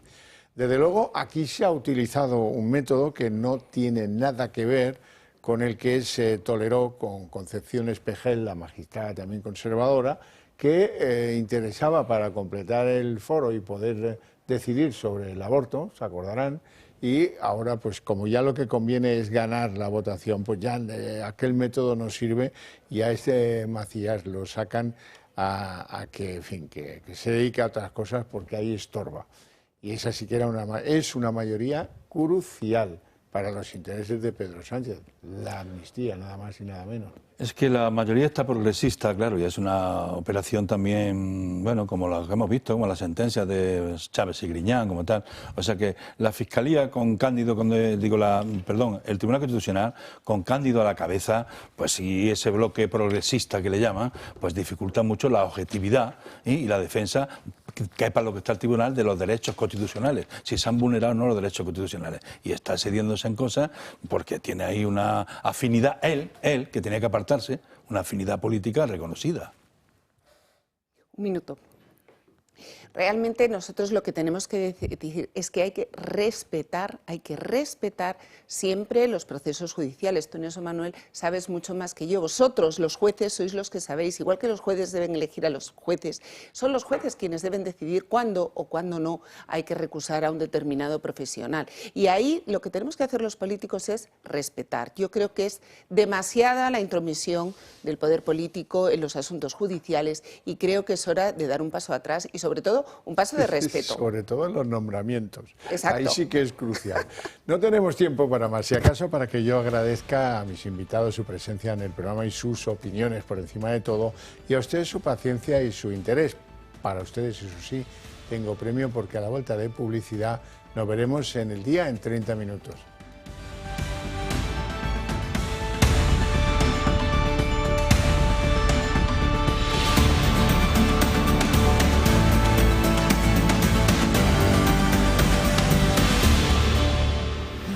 El día en 30 minutos. El Gobierno sigue a trompazos contra el Tribunal Supremo por la imputación del fiscal general del Estado, Álvaro García Ortiz.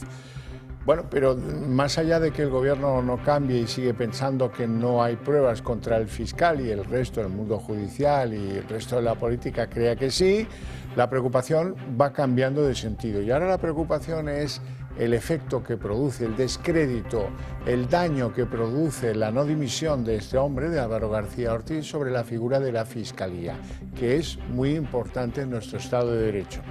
Nos empezamos a preocupar por ello y aún va a ser peor. No crean que el daño ya está hecho, que en parte sí está hecho, pero falta mucho, falta mucho, sobre todo si acaba siendo la Sala Tercera del Tribunal Supremo la que decide removerlo del cargo. Eso será tremendo para el prestigio de la Fiscalía en España. Sí, así lo alertaba hoy el expresidente socialista Felipe González, que se suma a esos críticos con la gestión que está haciendo el fiscal general del Estado. Asegura que a su juicio Álvaro García Ortiz debería dimitir porque el daño que está haciendo a la institución es incalculable. Es más, señala que una fiscalía que esté en manos y que actúe en favor del gobierno es algo propio de la época de Franco. El fiscal general no es del gobierno, es del Estado. Y está al servicio del Estado y tiene un estatuto de autonomía. Al servicio del gobierno estaba en la época de Franco, que ahora estamos recordando. Yo, si estuviera en su lugar, dimitiría. Pero no por aceptar la responsabilidad que me atribuyen, no por aceptar que haya incumplido, no, sino por no perjudicar la institución a la que represento. Hoy ha sido el día elegido por el fiscal general del Estado para salir de su retiro espiritual y aparecer en público. Ha ido en concreto a un curso para los que van a convertirse en los nuevos fiscales de la promoción de nuevos fiscales de la carrera judicial. Y allí les ha dicho algo que es manifiestamente incierto. Les ha dicho, bueno, tenéis que acostumbraros porque esto, la Fiscalía siempre es noticia, el fiscal general ni te digo. Y eso no es verdad. Porque hasta que llegó Dolores Delgado y luego este señor Álvaro García Ortiz, la Fiscalía General del Estado no había dado un ruido y mira que han pasado gobiernos ya por la democracia española.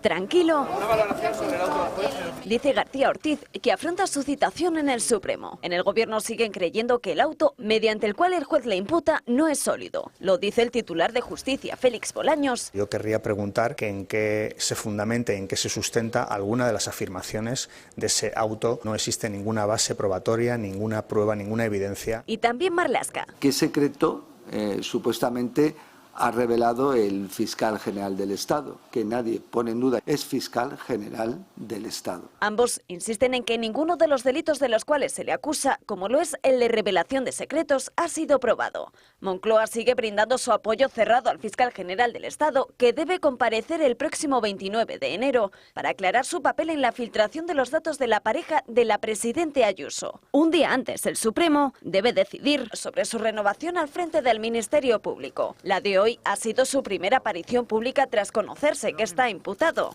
Un acto al que ha acudido en presencia de quienes se inician en la carrera fiscal y en la que les ha dicho que deben acostumbrarse a estar en el foco público. Es evidente que la Fiscalía es noticia, que el Fiscal General del Estado es noticia. También a eso nos vais a tener que acostumbrar cuando trabajéis. Tanto en Moncloa como en Ferraz han rechazado la petición de dimisión del expresidente González. El fiscal general no es del gobierno, es del Estado. Al servicio del gobierno estaba en la época de Franco, que ahora estamos recordando. Yo, si estuviera en su lugar, dimitiría. Propuesta a la que también se suma Ayuso. Debería dimitir. Quien recuerda que la utilización de la Fiscalía solo es propio de dictaduras donde no hay libertad. Y entre tanto la Fiscalía sigue remando a favor del Gobierno. El Ministerio Fiscal apoya la apertura de una pieza separada en el caso de la pareja de Isabel Díaz Ayuso por el presunto pago de comisiones a un alto directivo de Quirón durante la pandemia. Durante esos meses el fiscal asegura que Álvaro González Amador habría pagado medio millón de euros a una sociedad vinculada al grupo médico que, según él, podría ocultar una comisión ilegal. El empresario Alberto González Amador ha recurrido precisamente la apertura de esa pieza separada por el delito de corrupción en los negocios. Queda algo más de una semana para que la Sala Tercera del Supremo estudie si anula la renovación de Álvaro García Ortiz como fiscal general del Estado. Será el próximo 28 de enero, un día antes de que él declare como investigado ante el juez Ángel Hurtado por la presunta filtración denunciada por el pareja de Ayuso, Alberto González Amador. El Gobierno está a full en la defensa de Álvaro García Ortiz, pero no quieren entrar en la gravedad de la revelación del secreto que se le atribuye al fiscal general respecto de un contribuyente que es la base del caso. Lo demás es accesorio. Hoy incluso ha terciado la polémica Felipe González, que dice que bueno, él ya habría dimitido y matiza que la Fiscalía estaba al servicio del Gobierno cuando en España había una dictadura, la dictadura de Franco.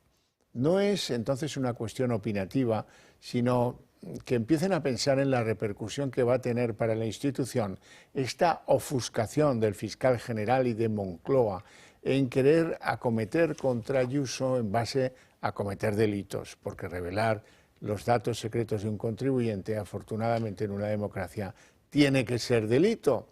Es de hooligan político esto que está haciendo Álvaro García Ortiz. Recuerden sus conversaciones grabadas que conocemos. Oye, es que esto nos interesa mucho. Ese es un comentario ideológico. ¿A quién le interesa mucho todo esto? O los comentarios de sus subordinadas. ¿Quieres que le eche más cianuro? En referencia a los presuntos delitos fiscales de Alberto González Amador. Para muchos el daño a la institución ya está hecho, pero para otros creemos que esto puede llegar a ser un verdadero esperpento, caso que el imputado acabe siendo desalojado del cargo de fiscal general del Estado y la altura a la que deja las instituciones de este país podrían equivaler a las de una fiscalía de la Venezuela actual. Y la pugna entre la Comunidad de Madrid y el Gobierno se traslada ahora a un nuevo escenario. La Real Casa de Correos, sede del Ejecutivo Autonómico, quiere ser reconvertida por parte del Gobierno en un lugar de memoria democrática. El inmueble albergó en el siglo pasado las dependencias y los calabozos de la Dirección General de Seguridad, pero Ayuso rechaza frontalmente, dice que la conviertan en la pugna y en la sede de un aquelarre. Asegura que es capaz de llevar este enfrentamiento a los tribunales. El intento de utilizar esta Real Casa de Correos con este fin espurio, sirviéndose de la llamada Ley de Memoria Democrática, que todos sabemos que es la ley pactada con el entorno de ETA para dinamitar la transición. Es un intento que recurriremos ante el Tribunal Constitucional y en todos los frentes posibles. Así que, por favor, que Sánchez no dimita, por favor, que no lo haga pronto, porque tenemos mucha tarea en este sentido y nos va a ir muy bien. También se trata de sembrar la discordia, la desconfianza y el guerracivilismo. Y en otro orden de cosas, Isabel Díaz Ayuso también ha abordado la cuestión del intento, vía proposición de ley de los socialistas, de acabar con las acusaciones populares en los procedimientos de corrupción. Dice Ayuso que parece que se trata de una amnistía preventiva. Y en el mismo sentido, el ministro, que lo es de Justicia, Félix Bolaños, decía que es que, oiga, miren, es que las acusaciones populares se han convertido en una especie de feria de ultras, dice él, que quieren ganar popularidad. Esta proposición de ley es una especie de amnistía preventiva a la familia de Pedro Sánchez y a su entorno más cercano, incluido el imputado fiscal general del Estado. Se podría haber resumido en un artículo único que dijera: queda terminantemente prohibido ejercer la acción popular contra el presidente Sánchez, sus familiares, el PSOE o cualquier socialista afín al sanchismo. Y es que es necesario regular la acusación popular porque en este momento es una feria de ultras con ganas de publicitarse. Y por tanto tenemos que regular esa acusación popular y tenemos que ponerla en línea con lo que sucede en el resto de países de Europa. Piensen que hoy la Fiscalía Europea funciona en España y no existe la figura de la acusación popular en la Fiscalía Europea. Y el fiscal general del Estado parece que no es la única persona del entorno de Sánchez especialista en eliminar pruebas. Según confirma hoy el diario El Debate, la UCO tendría ahora el foco puesto en el borrado de mensajes del correo corporativo del hermano de Pedro Sánchez durante, ojo, nada más y nada menos que 3 años. Las alarmas empezaron a saltar cuando los agentes se dieron cuenta de que durante largos periodos de meses no constaba ningún correo en la bandeja de entrada de David Sánchez. La UCO ha detectado un borrado masivo de mensajes en el correo electrónico del hermano de Sánchez. El borrado se extiende durante 37 meses y, según los agentes, se produjo antes de que la UCO registrara la Diputación de Badajoz. David Azagra firmó su contrato en julio de 2017. Ese mes solo envió 7 correos y no recibió ninguno. El resto del año tampoco recibió correos, algo que los agentes consideran totalmente falso.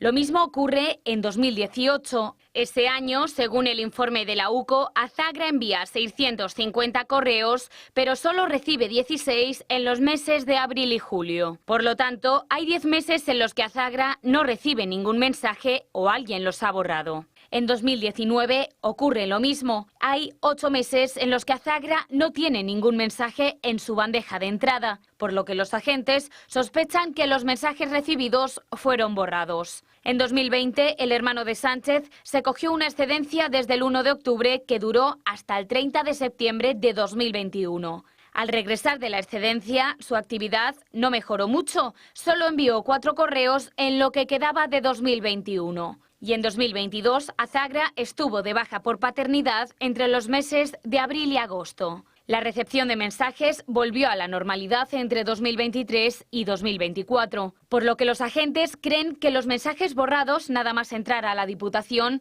podían contener información crucial sobre la plaza que ocupa David Azagra en estos momentos. El hermano de Sánchez comenzó su andadura en la Diputación pacense siendo el coordinador de los conservatorios de Badajoz, pero con el tiempo se convirtió en el jefe de la Oficina de Artes Escénicas. Un ascenso que vino acompañado de un aumento salarial. Pasó de cobrar 45.389 euros a ganar 55.760 euros anuales. Un sueldo muy superior a lo que cobraban el resto de jefes de la Diputación. El pasado mes de septiembre, un juzgado ordinario de Madrid decidió archivar una querella interpuesta por Vox contra diferentes asuntos relacionados con el software que utilizan en sus cursos o que utilizaban en sus cursos en la Complutense Begoña Gómez y sus asociados. Se trataba de saber si habían utilizado la influencia de su marido para que algunas empresas relevantes del mundo de la informática como Telefónica, Google o Indra participasen en los proyectos y además cuánto cobraron y ese tipo de cosas. El juzgado archivó la denuncia, pero hoy la Audiencia de Madrid ha decidido readmitir la querella de Vox y enviarla al juez Peinado, que instruye la parte mollar de Begoña Gómez y sus negocios, para que si lo decide, si lo tiene a bien, pues la admita a trámite y continúe o le apoye en algún sentido sus investigaciones. Y en el marco del caso Koldo, los agentes centran ahora sus investigaciones en el Ayuntamiento de Leganés. Allí el Partido Socialista habría adjudicado la construcción de más de 100 viviendas a un constructor vinculado con la trama, a la que también se le adjudicó las obras en la A12 y en el Gobierno de Canarias. En los 3 casos se cree que se infló la valoración subjetiva. Una adjudicación que concedió el PSOE de Leganés está presuntamente vinculada a la trama Koldo. El Ayuntamiento de Leganés adjudicó un contrato de 16 millones de euros para construir 108 viviendas públicas a la empresa levantina Ingeniería y Construcción, presidida por José Ruz. La compañía, en el punto de mira por su vinculación con la trama, consiguió la adjudicación a pesar de presentar una peor oferta económica que los otros licitadores. LIC realizó una oferta económica con un importe de 15,9 millones de euros, mientras que las otras licitadoras, Ortiz Construcciones y Acciona, presentaron una oferta de 14,83 y 14,78 millones. Es decir, propuestas que eran 1 millón de euros más baratas que la de Levantina. Sin embargo, la constructora de José Ruz consiguió la adjudicación gracias a la puntuación subjetiva. En el momento de concederse dicha adjudicación, era el socialista Santiago Llorente el que se encontraba al frente del consistorio. Sin embargo, tras las elecciones municipales que se celebraron en mayo del 2023, el Ayuntamiento de Leganés pasó a manos del Partido Popular. Meses después, a finales de año, la constructora de José Ruz abandonó la obra por entrar en preconcurso de acreedores, dejando una gran deuda a sus proveedores. Casualmente, Koldo García se reunió en varias ocasiones con el que fuera alcalde de Leganés. Sin embargo, Santiago Llorente niega haber hablado o haberse reunido en algún momento con el exasesor de José Luis Ábalos. Pero lo cierto es que el contrato de su consistorio con la constructora de José Ruz nos recuerda a otro contrato amañado, según detalla Víctor de Aldama, en el Ministerio de Transportes por 70 millones de euros en obras de la A12. En ambos casos, la constructora de José Ruz consiguió la adjudicación a pesar de realizar una mala oferta económica. Y el Partido Popular ha presentado hoy un listado nuevo de 14 nombres más para que comparezcan ante la Comisión de Investigación del caso Koldo en el Senado. Se trata, entre otros, de Ángel Víctor Torres, el ministro de Política Territorial, del jefe de gabinete de María Jesús Montero, Carlos Moreno, y, ojo, atención, van a ir dos señoras que han tenido o tienen relación con José Luis Ábalos. En primer lugar, Jessica Rodríguez, la exnovia, según parece, que fue contratada en dos empresas del Ministerio de Fomento, Hoy Transportes, por el propio Ábalos o por sus subordinados, y que, según Aldama, el comisionista que ha tirado de la manta, él pagó 88.000 euros por el alquiler de la vivienda que ocupaba. Y también va a ir la actual novia de José Luis Ábalos, porque alguien ha descubierto que también está contratada en una empresa que depende de Renfe. ¿Y de quién depende la Renfe? Pues del mismo ministerio, del de Transportes. Y sobre la ley de amnistía, el conservador José María Macías ha sido apartado de la deliberación en el Constitucional. El tribunal ha estimado la petición del fiscal general del Estado, que amplía la mayoría del bloque progresista sobre el conservador. Macías participó en dos informes críticos con la amnistía cuando era vocal del CGPJ.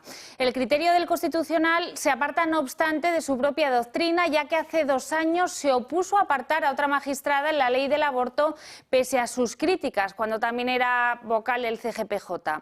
En la deliberación de la amnistía sí participarán Laura Díez y Conde Pumpido, pese a que la primera fue alto cargo de presidencia con Sánchez y el segundo se abstuvo en los recursos del Procés por sus críticas en su etapa como fiscal general. Y en la página económica, la inflación de España, el IPC de diciembre, que ha subido al 2,8%. ¿Por qué? Pues por el aumento de los precios de las gasolinas, por el aumento de los precios de los paquetes turísticos y porque, a pesar de que se ha frenado un tanto su subida, los alimentos continúan al alza. La inflación subyacente, que ya saben ustedes que es la inflación descontándole la energía y el precio de la alimentación fresca, está en el 2,6%, un poquito por abajo. Así es que no son malos los datos, aunque, como les digo, ha habido un repunte. Y en la página internacional es sin duda la noticia del día. Después de 15 meses de conflicto, parece ser que Israel y Gaza habrían llevado a un alto el fuego. Lo llevaban anunciando en las últimas horas, pero el acuerdo todavía no había sido confirmado. Lo han hecho desde Qatar y también desde Estados Unidos a lo largo de la tarde, y el próximo jueves será ratificado por parte de Israel. Se trata de un acuerdo en 3 fases que incluirá en una primera fase la liberación liberación de 33 de los casi 100 rehenes que todavía están en manos de Hamás. A cambio, Israel también liberará algunos presos palestinos y también irá desescalando poco a poco las tropas que tiene situadas en la franja de Gaza. Como decimos, son noticias de última hora. Donald Trump, momentos antes de que fuera confirmado por ambas partes, ya se manifestaba en su red Truth y celebraba sobre todo la liberación de los rehenes por parte de Hamás. Bueno, y hoy nos despedimos con el frío. Así es, porque hay más de 30 provincias que están en alerta por temperaturas bajo cero y por las heladas.